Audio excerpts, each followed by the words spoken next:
Do apes like apricots? Welcome to Heavenly Album Covers. In front of us all is an album called The New Sounds with Bill Mann and the Gospel Messengers on Calvary Records out of Fresno, California. Fresno, California was and probably still is a hotbed of family gospel music.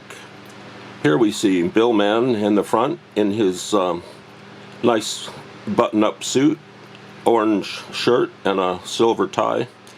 And these women are Lynn, Winoka, Andrea, and Laverne. I'm not sure which is which, but they're heading out from some sort of building. They've obviously walked down the stairs and they're heading somewhere on the grass. And they all seem to be looking this way, which is interesting.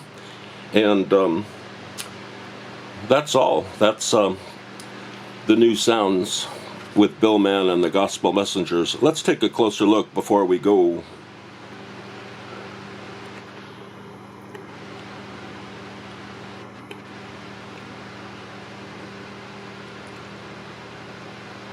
I bet this is Laverne over here at the end. Or maybe this is Laverne.